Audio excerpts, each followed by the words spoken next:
Another big thing that happened last week, which was all over the news. Well, it looks like a scene from Black Friday shopping about a decade ago. Target shoppers fighting to get their hands on the limited edition Valentine's Day Stanley Cup. It is called the Quencher H2.0 Flow State Tumbler. These Target exclusive tumblers come in Cosmo Pink and Target Red. It is part of the store's Galentine's collection. They cost about $45 and they're sold out online and across Target stores nationwide since their initial launch on December 31st. Do they do anything special? They light up. What do they do? Know, right. It's a coffee hole. Yeah, Stanley Cup is actually like a super duper old company. I think they're like, yeah, they founded in 1913. So they're almost like a 115-year-old company. And they're just producing those cups. And they're like usually $45 a pop. But for some reason, well, not for some reason, but like a good coincidence and just genuinely really good marketing on their side. And a lot of good situational marketing as well. Like, I don't know if you remember, but there was like a super big story about Stanley Cup. It was in a fire yesterday. Still has ice in it. Fire yesterday, still has ice in. Yeah. And what Stanley did, they've actually picked this up quite quickly because the story went viral on Twitter and TikTok. And on TikTok, because Stanley are super big on TikTok, which we will talk about a bit later, which I think is a primary reason they're so successful amongst their target audience, which is like women 25 to like 40 years old primarily.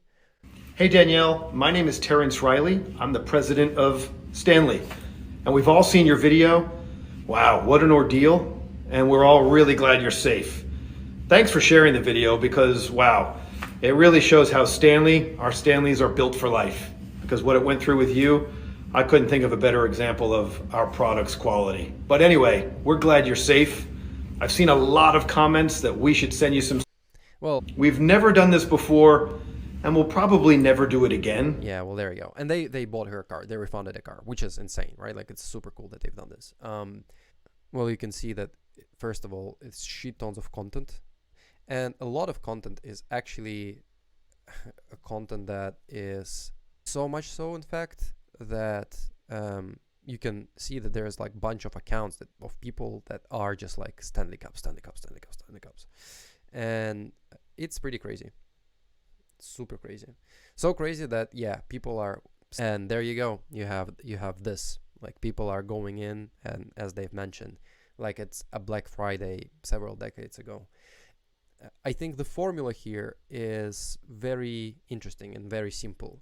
You need to have like a genuinely great product, let's say a loyal fan base, and then behind this you need to sort of like have two types of lines in your product. This is going to be your bread and butter, right? This is where you're going to earn like 90% of your earnings, right? So this is going to be like the 90%. You're also going to start doing drops or limited edition lines, which is going to be like 5 to 10% of your internal revenue. But here's the catch, chat. Like, when you are doing those drops, you're creating a big secondary market, because a limited edition drops plus big community equals a shadow resale market. And with this Stanley Cups is definitely true, because they've utilized this tactic in a quite good way.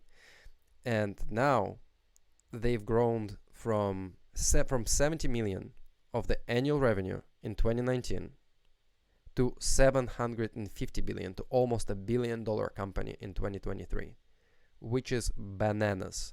This is the type of growth that you would never see anywhere. Like, it's what? It's 10x, so it's 10x in 4 years, right? Which is, they're growing like 2 to 3 times, like 2 to 300% every year. This is not like the biggest numbers, like the best numbers, like best in class numbers for, let's say, for the startup world, when you're trying to go to the IPO and the companies are trying to get to the market, the benchmark number. So this benchmark is 20 to 30%. year over year. And to have 200 to 300%, this is unheard of. Like this is not the numbers from this world. This is something crazy. And the tactics chat is simple, right? So the big community, general line, and the drops, right? So why the hell this is so effective? Yeah. And I was thinking about this, and I thought that it might be good for us to just talk about like the hype culture in general. And there is a great video on it that I would like to show you. And I will show you not only this video, I will show you a couple of more that I think are like covering the topic. This might be the most important sneaker in history. First released in 1988, this is the shoe that started Nike marketing as we know it. This is the shoe that propelled the entire Air Jordan lineage and perhaps saved Nike. The Air Jordan 3 Black Cement did for sneakers what the iPhone did for phones. It's been re-released 4 times. Every celebrity's been seen wearing it. There's a site about what to wear with the Black Cement. It's been right under your nose for decades, and you never look down. And right about now, most of you are probably thinking, sneakers? So what I'm saying is, like, this guy, he created the StockX. And there you go. You can see like the Stanley and the Starbucks drop, which was like $45 here on the front page. And I think the interesting thing about this, that this site is tracking like the real pricing of every item that is based on the latest deals, right? And the interesting thing for me is that Yes.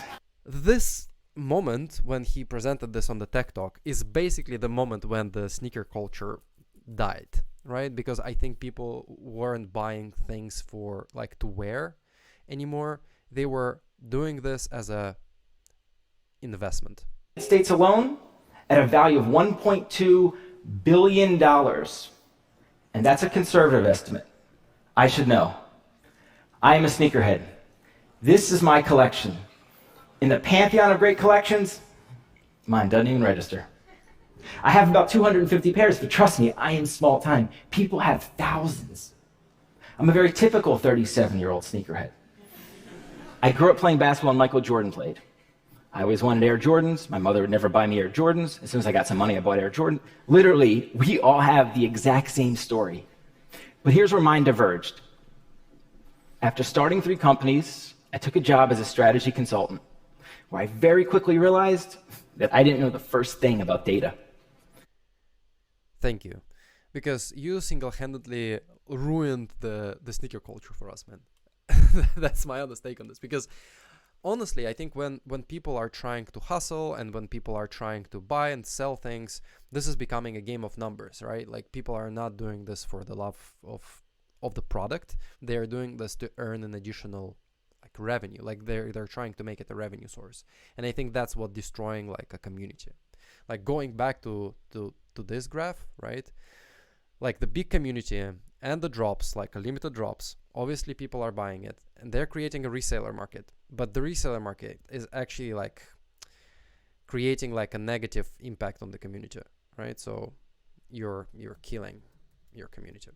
And this is not happening over like one day or one night, but in the end of the day, that destroys the community, and then it sort of like destroys the purpose because the product can be copied. And we will get to this in a second. But I learned because I had to, and I liked it. So I thought, I wonder if I get a hold of some sneaker data just to play with for my own amusement.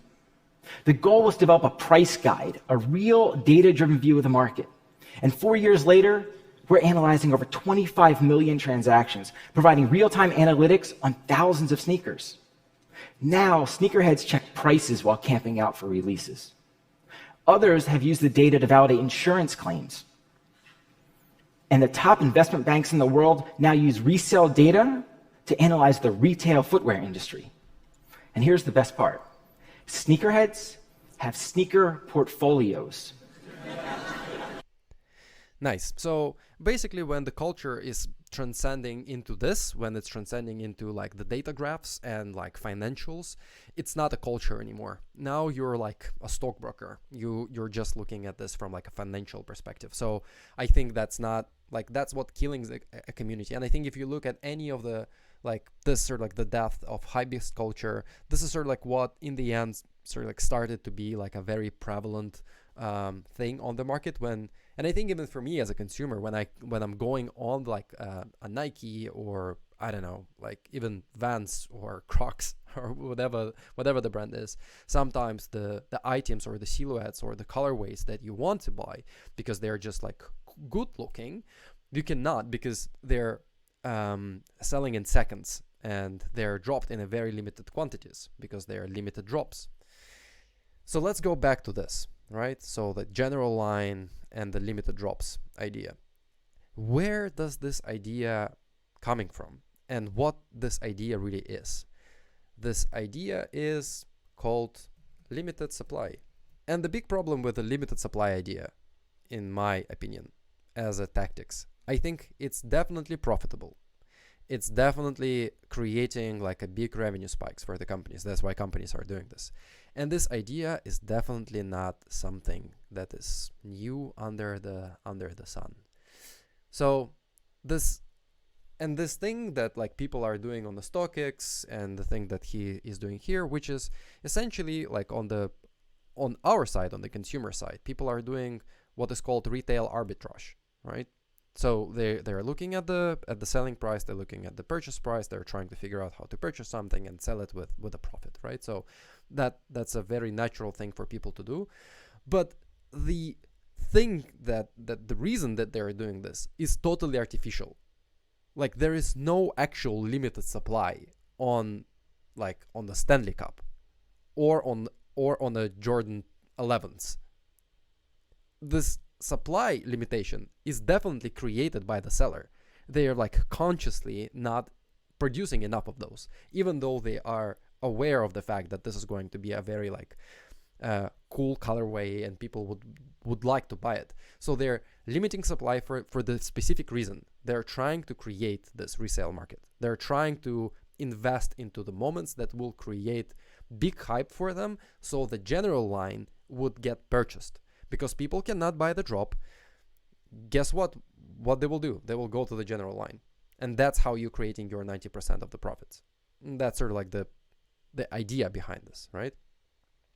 So the interesting thing to add to this would be that this is not even like the big whales of the companies that are actually doing this. Brothers the Bears. And I think you guys saw this for sure.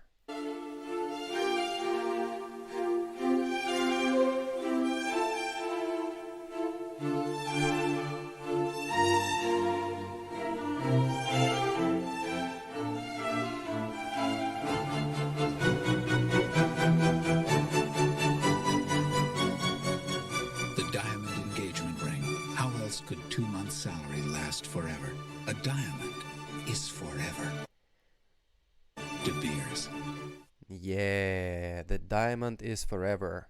A very famous tagline, probably one of the most famous taglines in the advertisement. Diamond is forever. And the De Beers, guys, is the company that is pretty interesting because this company, it was single-handedly owning the diamond market. This is the figures, right? So the De Beers market share starting from 1997 to, let's say, basically 2000s was more than 60% of the market.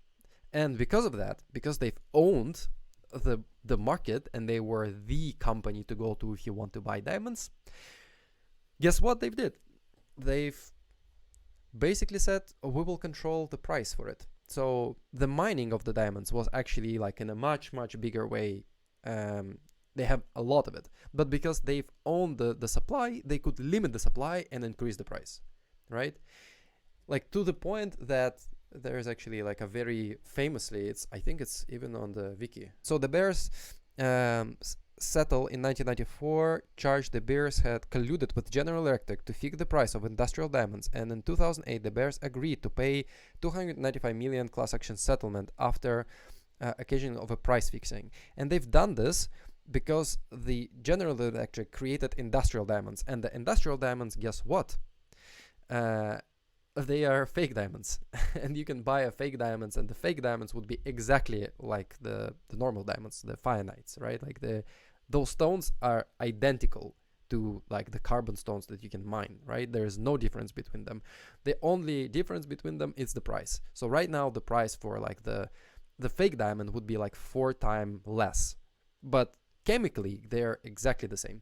And now the price for this is like dropping significantly, and this happened after like what only after innovation in the market, right? And when you had like when the great product, because after you have like an alternative of a great product which is truly great, all of this shit with like drops and like communities like just stopped working, because people who are trying to like the community that are trying just to get a hold of a great product, they will just like 100% of the time will go to the alternative. That's not even a question, because for most of the people it's just about like getting the product that they need.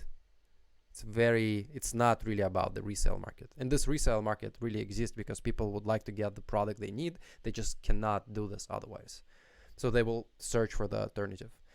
And that's why really this is where the fake market kind of jumps into play. Collaboration, sometimes people are marking it up 8 times the amount that they sold it for. And so on top of reselling, you had the fake market. This is not like a fake market, my dude. This is like SneakerCon. And you just told him it was real. And if he dropped, I don't know, 100 on it, you just took the 100L. Like. Videos of fake Supreme scams became a niche on YouTube. There was even a company called Supreme Italia that opened a fake Supreme retail store. This eventually obviously resulted in a lawsuit, and they were successfully sued for $10.4 million and jail time. The hype was driving people insane.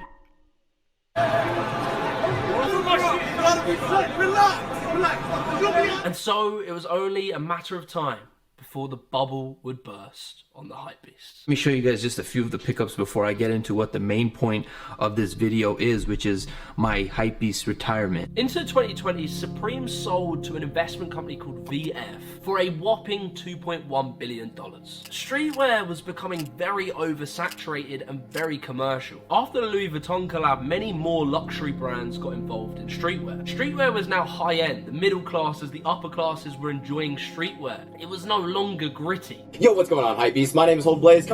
It's no longer gritty, indeed. So guess what? A class of people who are trying to get a hold of something like this, just like moving to the new category. And before, the category was like the sneakers, obviously, and like the outwear, or like the, you know, streetwear or whatever, right? But it's gradually moved into other stuff. Like some people moved like one class up. So let's say they will actually go into the like branded clothes. I know that like a lot of those things are now in like a watch game. Maybe like resource wise is making more sense, and that's where like the Stanley came to play.